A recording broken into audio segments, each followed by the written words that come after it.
নমস্কার বন্ধুরা, কেমন আছো? আশা করি তোমরা সবাই ভালো আছো। আজকের ভিডিওতে আমি তোমাদের দেখাবো প্রিন্সেস কাট ব্লাউজের মধ্যে কিভাবে খাপ লাগাতে হয়।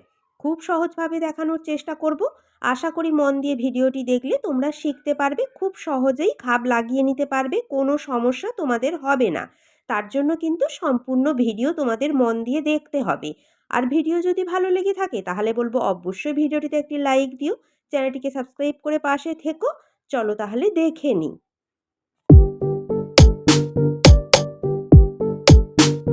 প্রথমে তোমাদেরকে একটা কথা বলি, যখন আমরা কোনো ব্লাউজে খাপ লাগাবো তখন কিন্তু আমাদেরকে ডবল লাইলিন কাপড় ব্যবহার করতে হবে। বুঝতে পেরেছো? একটা লাইলিন কাপড় মেন ব্লাউজের কাপড়ের সাথে অ্যাটাচ করে কিন্তু আমি এখানে প্রিন্সেস কাট ব্লাউজ সেলাইটা করে নিয়েছি। আরও একটা এক্সট্রা লাইলিন কাপড় দেখো প্রিন্সেস কাট আকারে কিন্তু আমি কাটিং করে রেখেছি। এটা প্রিন্সেস কাট আকারে সেলাই করার পরই কিন্তু আমাদেরকে খাপটা লাগাতে হবে। বুঝতে পেরেছো? এরপর দেখো, যদি তোমাদের মনে হয় যে মেন ব্লাউজের কাপড় অনেকটা বেশি মোটা, তখন তাহলে তোমরা কি করবে, লাইলিন কাপড় মেন ব্লাউজের কাপড়ের সাথে আর দেওয়ার দরকার হবে না। একটা লাইলিন কাপড়ই কিন্তু তোমরা ব্যবহার করতে পারো। যখন দেখবে খুব মোটা, কিন্তু এই ধরনের পাতলা কাপড় হলে অবশ্যই ডবল লাইলিন কাপড় ব্যবহার করবে, যাতে এপিড ওপিড না দেখা যায়। বুঝতে পেরেছো? এরপর দেখো, প্রথমে মিডিলের পার্টটা এইভাবে রাখতে হবে, তারপর সাইডের পার্ট এইভাবে রেখে কিন্তু প্রথমে বসিয়ে দেখে নিতে হবে, নেওয়ার পর কিন্তু সেলাইটা করবে। দুটো সাইডের পার্ট একই রকমভাবে আগে বসিয়ে দেখে তারপর কিন্তু সেলাই করবে, তাহলে সুবিধা হবে। এরপর মিডিলের পার্টের ওপর সাইডের পার্ট এইভাবে উঠিয়ে রাখবো। নিচের দিক থেকে সেলাই শুরু করে আরমোল পর্যন্ত সেলাইটা করে নেব।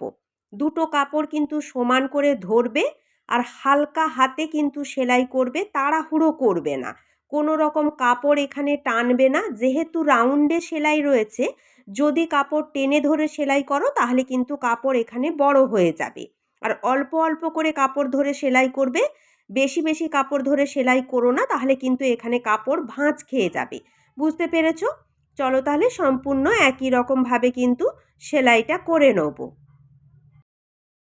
দেখো তাহলে সম্পূর্ণ এখানে সেলাই দিয়ে নিয়েছি, আমার কিন্তু সম্পূর্ণ কাপড় সমান এসেছে।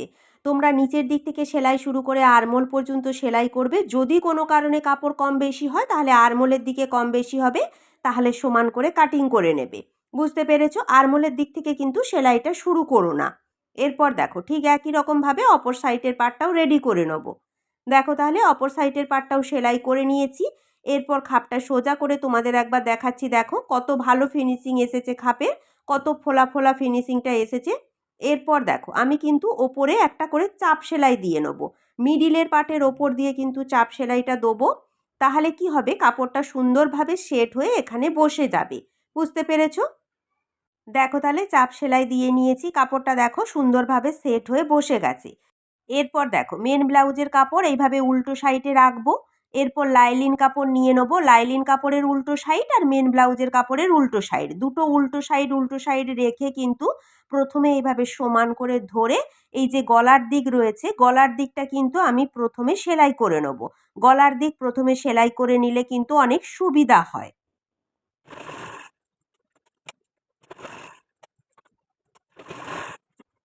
দেখো তাহলে সেলাইটা দিয়ে নিয়েছি, এখানে কিন্তু গলাটা আমার সেট হয়ে গেছে। এরপর দেখো, মেন ব্লাউজের কাপড় এইভাবে ভাঁজ করে ওপর দিকে উঠিয়ে নেব।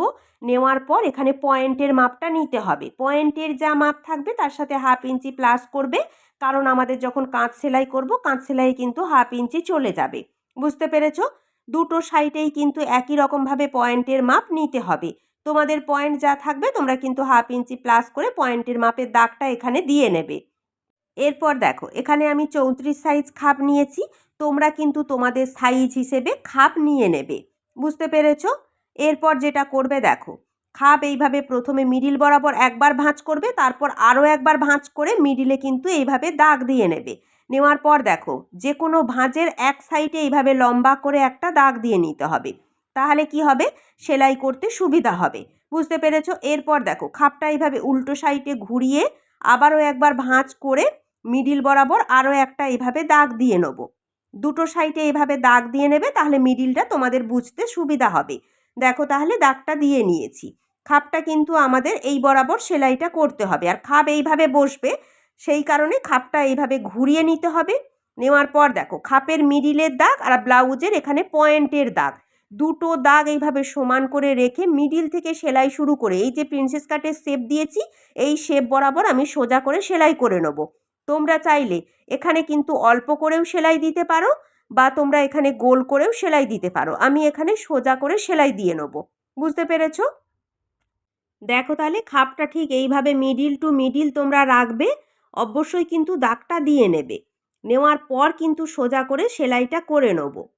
সেলাই করার সময় কিন্তু কোনো রকম তাড়াহুড়ো করো না, ধীরে ধীরে সেলাই করবে, দেখবে কাজ কিন্তু সুন্দর হবে। তাড়াহুড়ো করতে গেলেই কিন্তু কাজ নষ্ট হয়ে যাবে। বুঝতে পেরেছো? খাপের মধ্যে যে দাগ দিয়েছিলাম আর প্রিন্সেস কাটের যে সেলাই দুটো সমান বরাবর রেখে এইভাবে কিন্তু সোজা করে সেলাইটা দিয়ে নেব। দেখো তাহলে সোজা করে আমি সেলাইটা দিয়ে নিয়েছি, মিডিল টু মিডিল রেখেছি। খাপটা এইভাবে সোজা করে নিলেই দেখো আমাদের কিন্তু খাপটা রেডি হয়ে গেছে।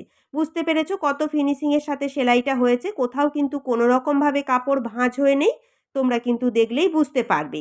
বুঝতে পেরেছো? এইভাবেই তোমরা সেলাইটা দিয়ে নেবে। এরপর ঠিক একই রকমভাবে অপর সাইডের খাপটাও রেডি করে নেব। অবশ্যই কিন্তু মিডিলে এইভাবে দাগ দেবে, আমি যেভাবে দাগ দিয়ে তোমাদেরকে দেখাচ্ছি, তাহলে কিন্তু তোমাদের সেলাই করতে অনেক সুবিধা হবে। বুঝতে পেরেছো? কিভাবে আমি খাপের মধ্যে দাগ দিচ্ছি, কিভাবে সেলাই করছি, তোমরা একটু ভালো করে মন দিয়ে দেখো, আশা করি তোমরা শিখতে পারবে। আমি কিন্তু যতটা পারছি ধীরে ধীরে তোমাদের দেখানোর চেষ্টা করছি, যাতে তোমরা শিখতে পারো। তোমরা যারা একেবারে সেলাইয়ের কাজে নতুন, তোমাদের কিন্তু প্রথম প্রথম একটু অসুবিধা হবে, তাও তোমরা একটু ধীরে ধীরে চেষ্টা করো, তোমরা কিন্তু পারবে। পারবো না এমন কিন্তু কিছু হয় না, অবশ্যই তোমরা পারবে। আমরাও যখন প্রথম প্রথম সেলাই করতাম আমাদেরও কিন্তু অনেক অসুবিধা হয়েছিল। বুঝতে পেরেছো? ভয় পেও না, তোমরা চেষ্টা করো, তোমরাও কিন্তু পারবে। দেখো তাহলে সেলাইটা করে নিয়েছি। এরপর এইভাবে খাপটা সোজা করে নিলেই কিন্তু আমাদের রেডি। দেখো তাহলে দুটো খাপ কিন্তু কত ফিনিশিংয়ের সাথে বসে গেছে, একটুও কিন্তু কোনো কাপড় এখানে ভাঁজ হয়ে নেই, দেখলেই তোমরা বুঝতে পারবে। এরপর দেখো মেন ব্লাউজের কাপড় এইভাবে রেখে কিন্তু বাকি সাইডগুলো সেলাই করে নিলেই আমাদের কমপ্লিট হয়ে যাবে। বুঝতে পেরেছো? প্রথমে গলার দিকটা সেলাই করে আটকে নেবে, দেখবে তোমাদের অনেক সুবিধা হবে। এরপর বাকি সাইডগুলো শুধু সেলাই করে নিলেই কিন্তু হয়ে যাবে। খুব ইজিভাবে তোমরা খাপটা বসিয়ে নিতে পারবে। দেখো পেছনের ফিনিশিংটাও দেখো কত ভালো এসেছে, কোনো কাপড় কিন্তু ভাঁজ হয়ে নেই। বুঝতে পেরেছো? দেখো তাহলে বাকি সাইডগুলো আমি সেলাই দিয়ে নিয়েছি, তোমরা কিন্তু এইভাবে সেলাইটা দিয়ে নেবে। চলো তাহলে যতটা পেরেছি সহজভাবে তোমাদের প্রিন্সেস কাট ব্লাউজে খাপ সেলাই করে দেখিয়েছি। এইভাবেই কিন্তু তোমরা খুব সহজে অনায়াসে খাপটা লাগিয়ে নিতে পারবে, কোনো সমস্যা তোমাদের হবে না। আজকের ভিডিও এই পর্যন্ত। যদি ভিডিও তোমাদের একটুও ভালো লেগে থাকে তাহলে বলবো অবশ্যই ভিডিওটিতে একটি লাইক দিও, চ্যানেলটিকে সাবস্ক্রাইব করে পাশে থেকো। তোমরা ভালো থেকো। নমস্কার।